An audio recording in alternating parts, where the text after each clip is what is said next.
Ja, snart är det då på kryssning när Botnia Paradise lägger ut från hamnen. Och med mig har jag Kevin Holmström, Axel Åhman och Jakob Norrgård. 2 veckor till premiär, hörni. Hur känns det? Börjar det sitta?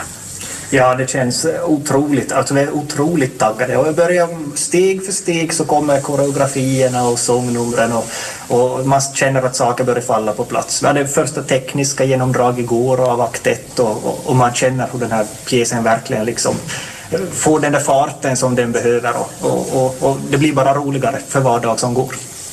Vi har övat en stund och mycket koreografi blir det ju, så det är mycket sånt vi har övat. Och scenerna förstås. Men igår märkte man att det är också viktigt att öva den här koreografin bakom scenen. Att man placerar ut allting som man ska ha så man har det när man behöver det. Så att det är mycket sånt kvar nu ännu, men jag tror det kommer bli jättekul, i alla fall för oss. Vi har ju kul. Jag har ju gett väldigt mycket det här, alltså med allt en repetitionsperiod. Vi har suttit med vårt material och skrivit ett och ett halvt år nästan. Och äntligen så ser man skådisarna ta ett i liv och alla avdelningar, scenografi, kostymdesign, koreograf, sånt, regin förstås.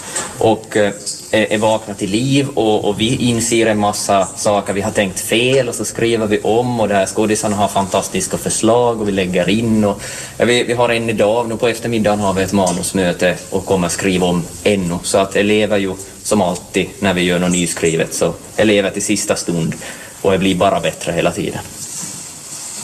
För den som är obekant med den här musikalen, då kan ni riktigt kort berätta, vad handlar den om? Botnia Paradise handlar om Östersjöns billigaste kryssningsfartyg som gör allting egentligen för att hålla sig flytande. Och ombord så stiger Benjamin, som jag spelar, som är ny på jobbet och som, han tänker att det här ska bli en plattform för ska leda honom till någonting större. Han vill bli känd i Sverige, är hans mål. Och samtidigt stiger Bertil Dan-Ole ombord som är passagerare. Och de ska ha en riktig ungkarlskryssning. Så det är liksom början på musikalen och sedan spårar det ur. Så vi har många lustiga personer att vänta, men kommer vi få se någon som var med i förra musikalen då? Kanske Meshisgunnare, maskinist? Det finns en blinkning faktiskt i Gammelmark. Jag tror att det är de här superfansen som får märke när de kommer att kolla. Det finns till och med 1 eller 2 blinkningar, men inga karaktärer som har levt vidare utanför murarna. Jo, nu står jag här då med Ida Kronholm som är regissör för musikalen. Hej! Hej! Vad har det varit för utmaningar nu då med förberedandet av musikalen? Ja, en utmaning för mig som regissör är ju att hålla huvudet kallt när det är så fruktansvärt kul, det material vi jobbar med på scen. Jag märker att jag sitter och skriker och gråter av skratt, och då är det ganska svårt att samtidigt ha det här steget tillbaka och titta kallt. Vad är det som fattas fortfarande här på scen, som ju är min uppgift som regissör. Så det kanske är det framför allt, att man blir så medryckt av den här berättelsen, låtarna och den underbara ensemblen. Annars upplever jag att man ser möjligheterna väldigt bra på Vasa teater. Det är inte alls självklart att det finns en så positiv lösningsinriktad stämning som det finns här. Så jag har mest känt mig stödd faktiskt. Och nu när vi har fått veta att vi förmodligen kommer få spela, ta in publik, så känns det mesta ganska lätt att ta. Ja, ni kommer ju spela ganska länge, alltså ända fram till januari. Hur kommer ni orka med det? Ja, det är ju så tråkigt för mig som regissör att när premiären har varit, då sticker jag. Då måste ensemblen klara sig själva. Och så är det ju, det är sånt det är livet. Då får inte jag vara med kompisarna längre, utan då måste jag gå vidare. Och det blir deras föreställning. Men du har förberett dem väl? Ja, det hoppas jag. Vi får ju se. Sen så ska jag väl komma tillbaka och se några gånger under hösten och se vad de har hittat på för egna grejer på vägen. Och förmodligen så har de bara löst allting bättre, det brukar bli så. Vad skulle du vilja då att publiken får ut av den här musikalen? Jag tror att det vi behöver nu är att få gå till teatern, samlas och ha det härligt tillsammans. Och det får man verkligen genom den här musikalen. Jag tycker att Kaj-killarna har, utan att vad jag vet ens sikta på det, så har de skrivit i en helt egen dramaturgi där vi egentligen inte har så stora konflikter, utan vi får se människor som verkligen ser varandra, älskar varandra och tror på varandra i den här musikalen. Och så är det lite färjeliv och en festpris till kapten och kanske en maskot. Ja, vi fick ju se här under pressinfo en liten förtitt på hur musikalen kommer att se ut, och det här var ju en väldigt fin scenografi. Vad baserar den sig på? Ja, Mia Irene Sundqvist som är scenograf, hon har skapat en så himla fin färja åt oss, verkligen som ett kryssningsrum. Ja, alltså vi pratade där tidigt, Mia Irene och jag, om vilka element som man vill ha med. Det är mycket de här trapporna, mässingsräcken, det här som vi känner igen. Vi har en specialmålad heltäckningsmatta i egna mönster och storslagna förfönster, sådana som liksom lutar lite, så att man brukar kunna se i bufférestaurangen till exempel. Jag vet att alla vet vad jag pratar om. Så jag tänker mig det som en liten blandning av Viking Lines Isabella, som ju inte går längre, men som är väldigt stark i mitt minne. Det är infodäcket där som luktade så unket och var så lågt i tak. Och sen också en av Silja-färgerna, jag tror det är Galaxy, som har en sån här enorm promenad i mitten som är riktigt hög och storslagen. Så det är någonstans där mellan lyx och unk. Så det här blir någonting som kommer väcka kanske minnen hos den som är och tittar på musikalen? Ja, det tror jag. Om man har några kryssningsminnen eller trauman så kan man komma och bearbeta dem. Ja, Botnia Paradise, när har det premiär? Premiär är 18 september, en lördag. Jag hoppas att så många som möjligt har möjlighet att komma och se vår roliga lilla pärla. Och tusentals biljetter är ju redan sålda, men det finns väl ännu några kvar? Ja, ska det finnas också, tror jag att det kan vara så att det öppnas upp flera föreställningar också senare. Men det där vet inte jag så bra egentligen. Ja. Men man ska nog få plats. Det låter bra. Vi ser jättemycket fram emot Jungfrufärden. Tack ska du ha, Ida Kronfåhl. Tack. Välkomna ombord! Tack. Väskorna slängd i hytten, man har en paraplydrink i handen och söker upp första baren på sin pubcrawl. Vad kan gå fel egentligen? Allt. En hel del. Okej, men vi säger välkomna till 2/3 av humorgruppen Kaj, inte 2/3 av besättningen på Botnia Paradise, för det är en större ensemble på scen, orkesterdike och så vidare. Men välkomna Axel Åman och Jakob Norrgård. Tack. Kul att vara här. Hörrni, hur är det här att höra den här musiken så där via radion och att ni rörde inte ens på munnen? Ni behövde inte liksom framföra den själv? Nej, det var skönt. Vi har ju hört de här låtarna ganska många gånger, så att det är jätteskönt att det är färdigt. Att vi har jobbat väldigt hårt på den här skivan och den här musikalen har vi ju, det var 2 år sedan vi började på den här typ. Ja, nu börjar vi bara 1 månad eller 2 från att det ska vara 2 år process med hela musikalen. Så man har ju nog varit, man har spinnat det här låtan och den här världen börjar vi verkligen kunna. Och skivan tog ju ganska länge att få ut. Vi hade ju premiär i september. Och till exempel när vi släppte Gambamark så gav vi ut skivan samtidigt. Men med den här så hade vi så mycket folk med. Så vi hade musiken levde mycket mer ända till sista dagen.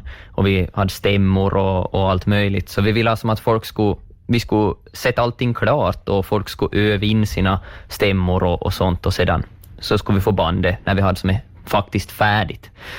Så här, på ett sätt tycker jag blir bättre slutresultat, fast det tog lite längre den här gången. Och en perfekt julklapp. Ja, men vad bra. Men Botnian Paradise, ni är ju ungefär inte ens halvvägs, ni skulle spela hela våren också. Men det här att ändå, nu ska vi inte avslöja någonting om handlingen här, det är många som inte har sett pjäsen. Men att släppa musiken då, är det inte lite att spoilera för de som inte har sett Botnian Paradise än? Vi tänker väl kanske att det är upp till lyssnaren själv om man vill lägga på låten. Att man får ju... man får ju välja lite själv att vill man lyssna på musiken före man kommer och kollar eller vill man spara till efteråt. Och jag tycker i alla fall att varje gång som jag kollar en musikal så är jag glad att jag har hört på musiken före. För att det är så mycket ändå att ta in, att det är både dans och ljud och ljus och allting. Så att det som finns tillräckligt ifrån det på, så att jag tycker att det funkar bra att höra på musiken före också. Men jag minns jag gjorde en Instagram-gallup med ungefär 1000 som svarade på Kais Instagram när vi släppte Gambemark och just undrade det här. Och det var väldigt många som var på det här teamet, de lyssnar efteråt. För jag tror det var nästan 70% som skulle begränsa sig själv med det. Så jag litar på lyssnarens ansvar. Och så förstås i radios spelar vi också låtar som inte på så vis avslöjar handling jättemycket. Eller stora vändpunkter i alla fall.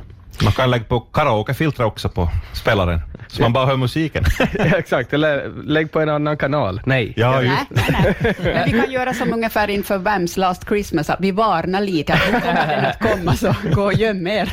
Det är väldigt snällt. Fortsätt med det. Ja. Men hörni, vi ska fundera lite på det här med Botnian Paradise. Ni har kommit väl igång, ni har spelat många gånger och ni har många gånger framför er ännu. Det som vi funderar lite på när vi träffades senast, då grillar jag er lite på era sjömanskunskaper och det har ni kanske inte förbättrat så väldigt mycket. Det gick inte så bra då. Nej, vi hade ju det här quizet som du hade förberett och vi kunde ju inte en enda fråga alltså, tror jag. Usligt. Resten av ensemblen var ju riktigt så det att men hur kunde ni ett loveboat? Och vi är som så det, vi var ju född. Det är väl det.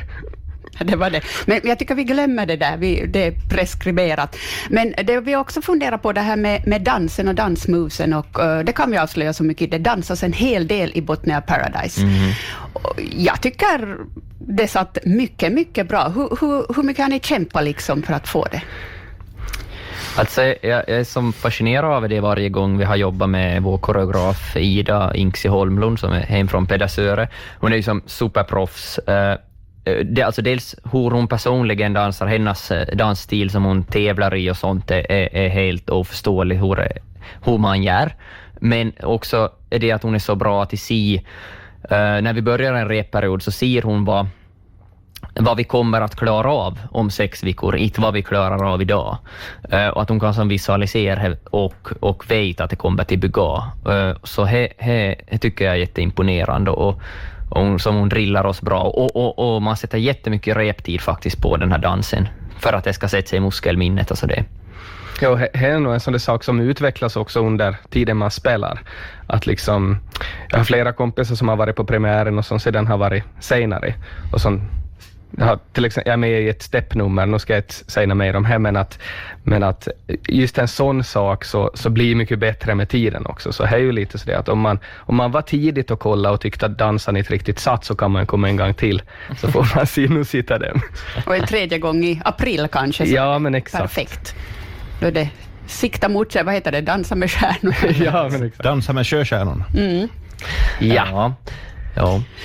Men rent musikaliskt då, nu kommer jag igen med en liten recension här att satt ju väldigt bra. Musiken är, tycker jag, väldigt bärande i den här musikalen och jag menar, kan man utvecklas när jag håller på i väldigt många år, men ja, visst kan man det och det går ett steg i rätt riktning. Hur liksom, och funderar ni där, är det liksom storyn eller är det musiken eller är det fast dansen eller är det karaktärerna? Vad är det som är viktigast här? Det är ju ändå en musikal. Ja, ska jag börja? Nej, just det att en väldigt knepig process ändå att skriva en musikal. Att vi jobbar med storyn och med låtarna ganska samtidigt. Och vi försöker, vårt mål är hela tiden att komma till ett bra sångögonblick. Att liksom vi jobbar oss fram till liksom, okej, men om vi skriver det här så då får vi göra den här låten. Och så testar vi skriva den låten och så ibland så funkar den och ibland funkar den inte. Så att det är lite så det att känslan av att det är ett steg framåt och 2 tillbaka. Att man måste liksom hela tiden, det är som en knepig process, men att vi siktar hela tiden på att på att få liksom till den här punchlinen eller vad man ska kalla den här låten kommer. Ja, och vad som är viktigast är som svårt att säga. Musiken är ju nog, alltså jag tycker själv om jag ser en musikal och jag tycker att musiken fastnar särskilt mycket, så då tycker jag att hela musikalen var särskilt bra. Det är som nästan regel att jag vill som ha till det hit moments, inte det, och jag vet att okej, det var en riktigt jädra bra låt. Som jag kollar själv, så är ju hemma man söker också och i musikalstan överfall det på sina låtar, tycker jag. Men klart du måste ha karaktärerna. Rätt karaktärer kan också sälja vilka låtar och vilken story som helst. Då är det med Botnia Paradise, det finns ju väldigt många olika karaktärer. Ni spelar ju väldigt många själva och ni har ju liksom en stor ensemble. Det är ju inte bara ni, det är ju hela Vasa Teaters produktion det här. Och ni har också väldigt många olika musikstilar. Hur ska man liksom hitta en favorit bland allt det här? Det här är nog jättesvårt. Alltså vi valde ju att skriva den här berättelsen som utspelas på en kryssningsfärja just för att det finns så många olika genrer att leka med. Att vi har ju både en schlagerlåt, Beverly Hills, och vi har en tango också som Carola Sarén framför. Så att det är liksom, just de två är nog mina favoriter. Jag tycker jättemycket om det här när man leker med genre och så det. Så att när det dras till sin spets så tycker jag är jättekul. Men att det finns ju någonting för alla, hoppas jag. Hur har manuset levt nog här under månaderna som gått? Jag har att här skrattade extra mycket, så då ger vi mer av den biten. Ja, men det blir ju verkligen så att det är liksom, man lutar sig lite mer in i de här skämten. Att det är liksom, att man gör dem större och så kommer det till en punkt när man märker att okej, nu lutar jag mig in för mycket och så är det helt tyst. Så då blir man ödmjuk igen och backar tillbaka lite. Ja, vi hade föreställning 51 eller 51 kanske i lördags. Och vi hade regissören var på plats första gången efter premiären. Så det var ju också ganska festligt. Men hon sa ju att det hade blivit bättre. Att vi hade ju som landat i och lärt oss just vad folk vill ha mer av vissa saker och mindre av annat. Så det har blivit en annan säkerhet i nog under det här 50 vi har gjort. Så är ju som... är ju lite oklart exakt hur många blir elever ännu. Men att ungefär halvvägs är vi nu. Så och 25 000 personer bokade, så är jag ju väldigt, väldigt glad över.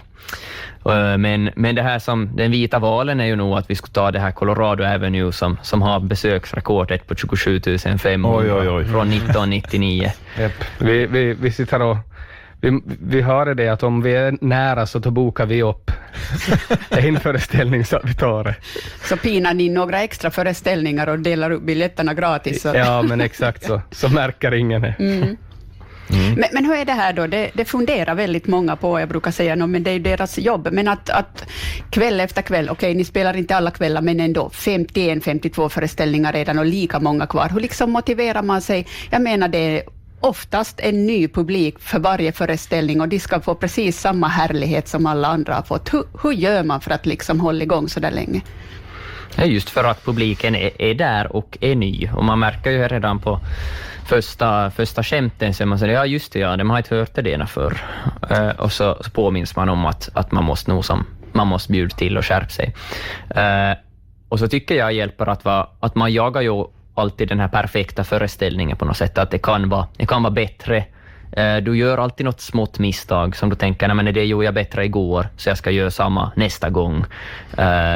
Och man som förbättrar helt enkelt. Så åtminstone för mig gör det stor skillnad. Och så har jag en tendens att jag har vissa repliker som jag alltid skriver om lite också för min egen skull. Ja. Brukar ni tycka om att överraska varann också? Ja, men på scen. Ibland så det är lagom mycket. Att det är liksom, ifall man har någonting riktigt så det är att men om man har en idé att nu vill jag ändra någonting, så då brukar det vara bäst att man liksom lite förvarnar att i scen 22 halv i det, så då kommer den nytt. Ja, när vi har en scen som är lite fritt villebråd, jag och Jonas Bergqvist och Kevin Holmström, som vi har en sån överenskommelse som har kommit fram under 50 föreställningar att det kan komma nya saker här och det är bara bra. Så här är en sån jag ser fram emot varje kväll. Men om vi då plockar ur humorgruppen Kaj ur den här produktionen och fokuserar lite på er, och som sagt det har varit lite blandade recensioner här.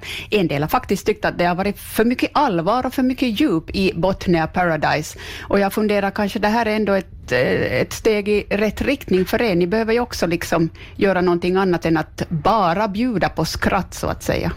Ja, det är faktiskt intressant att vi har fått lite båda typerna av feedback. Att vissa har tyckt att det har varit för roligt och vissa har tyckt att det har varit för mycket fokus på allvaret. Men att vi visste redan från början att det här var den här typen av föreställning som vi ville göra.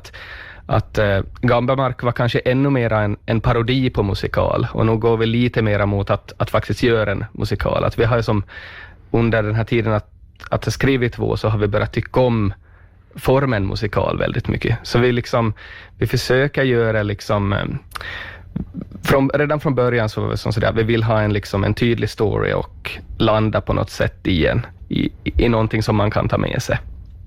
Ja, vi vill ju som hålla som är vår grej, och vi har kanske gjort oss känd för att som vår stil helt enkelt vill vi ska vara genomgående, och så det är även när vi gör något nytt, men samtidigt vill vi ju utmana oss själva och publiken och göra någonting nytt. Jag tycker vi har varje gång med Gambamark gjorde vi ju någonting verkligen nytt också, och nu igen gjorde vi en ny grej och en annan grej, och det kanske kan vara lite så irriterande att folk har väldigt svårt att se nya produktioner som olika produktioner, att det är alltid som, jag tror det beror mycket på vad man kommer in med för inställning också. Om man tänker det här ska vara en exakt samma som sist ungefär stilmässigt, handling, det ska vara en bitsk satir mot samhället, så då om inte är det så är jag besviken. Har du han inställningen så ja, då är det ju större risk att man just blir besviken också, att för direkt vi valde att vi gör om en kryssningsfärg, så visste vi okej, men det här blir mer underhållning och också det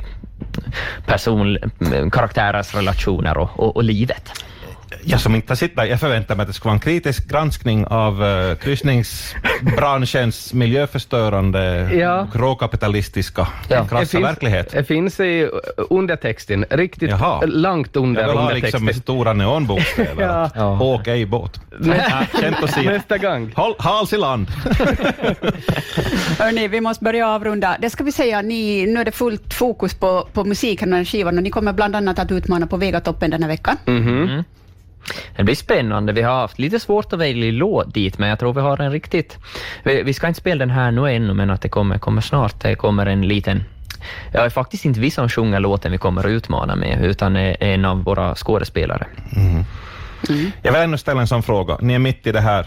Ni har typ 50 föreställningar kvar, eller vi får se. Men ni tänker väl ändå på framtiden?